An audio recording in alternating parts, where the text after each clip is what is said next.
Le journal allemand Bild, quotidien numéro 1 outre-Rhin, qui tire à 1,2 million d'exemplaires par jour, qu'il annonce le départ de Kylian Mbappé au Real Madrid serait acté moyennement un transfert gratuit, puisque le joueur est en fin de contrat, et un salaire stratosphérique de 50 millions d'euros bruts par an.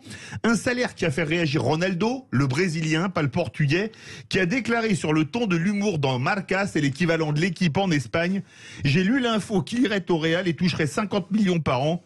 Nous nous sommes trompés de génération. Il parlait de lui, Zidane, Rivaldo, Beckham, etc.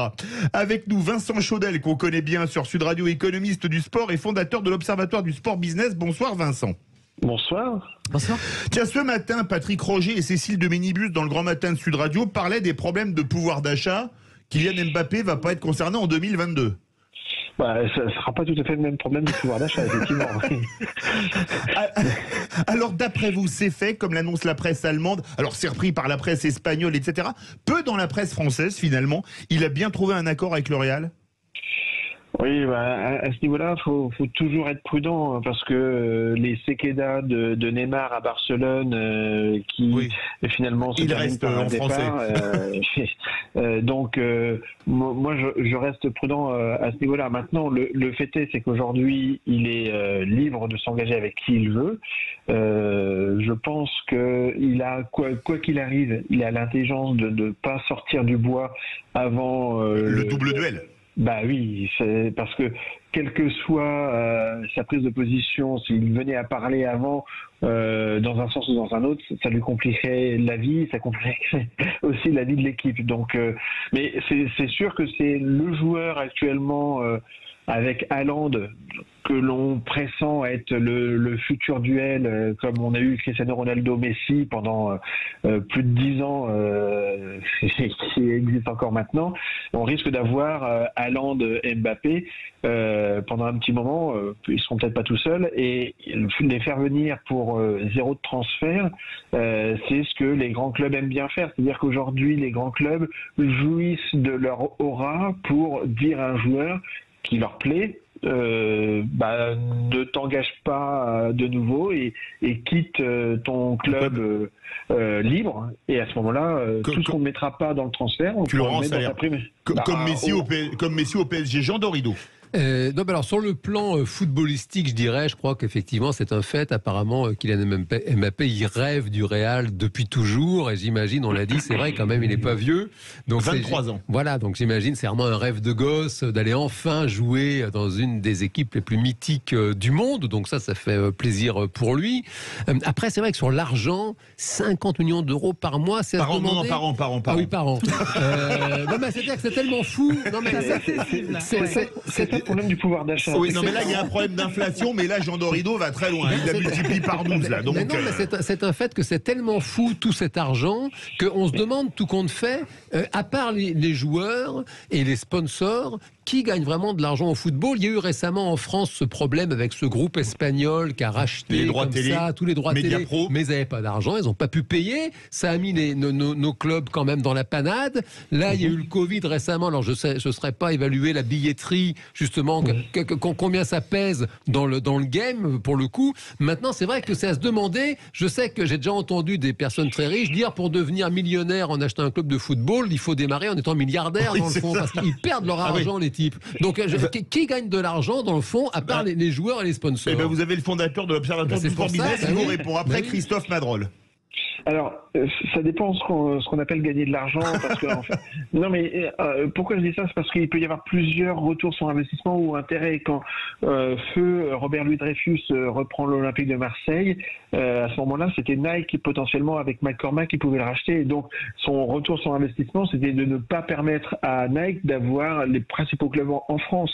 Quand M6 rachète les Girondins de Bordeaux, l'idée est d'avoir un pied dans le football, peut-être pour avoir des droits par la suite et non pas nécessairement gagner de l'argent sur le club.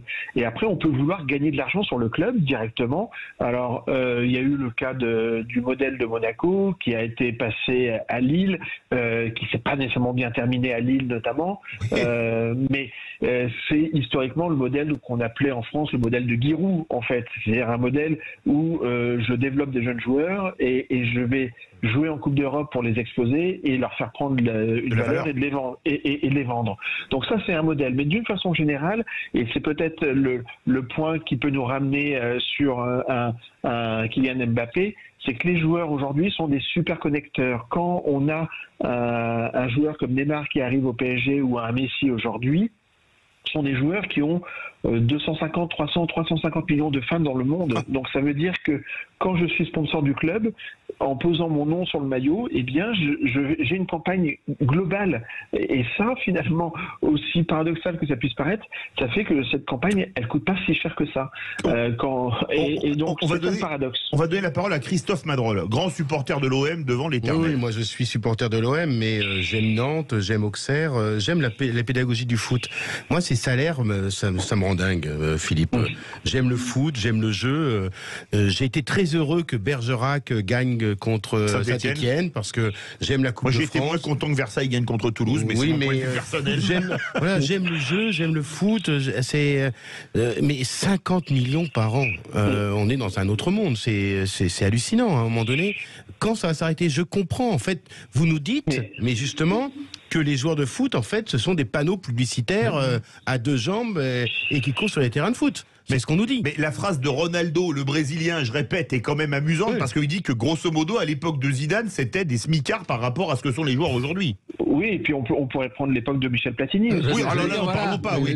Platini gagnait 160 000 francs par mois. Et Johnny Rep, qui était le mieux payé à Saint-Etienne, fin des années 70, début des années 80, était à 300 000 francs par mois. C'est rien à voir. Mais si on dit que le joueur est un panneau publicitaire, par exemple, c'est pareil dans le cinéma. Quand on a un James Bond, James Bond va faire la promotion des marques de montres, va faire la promotion des voitures, va faire la promotion des bouteilles de champagne, etc. Donc, et on va pas se poser la question dans le cas du comédien ou de l'artiste quand il y a une tournée mondiale de U2 ou des Rolling Stones. Sincèrement, le prix du billet est très élevé et l'argent qu'il gagne, c'est peut-être comparable à ce que va gagner Mbappé. Mais en fait, le problème, et je comprends ce que sont des chiffres vertigineux, choque beaucoup moins dans d'autres secteurs que dans le secteur du football. Ça, c'est vrai. Vincent Chaudel, vous connaissez Lionel Messi personnellement, Pas personnellement. Nous, on a une vraie voix qui le connaît personnellement, Caroline Pilastre, qui veut réagir. Effectivement, c'est mon petit chouchou. Vous connaissez en vrai en plus. Oui, je le connais en vrai. Alors pour faire court, je suis ambassadrice France d'une marque d'appareillage spécialisée pour malvoyants et aveugles qui s'appelle Orcam. Et Lionel Messi est le parrain international. Donc j'ai fait une campagne nationale et internationale avec lui.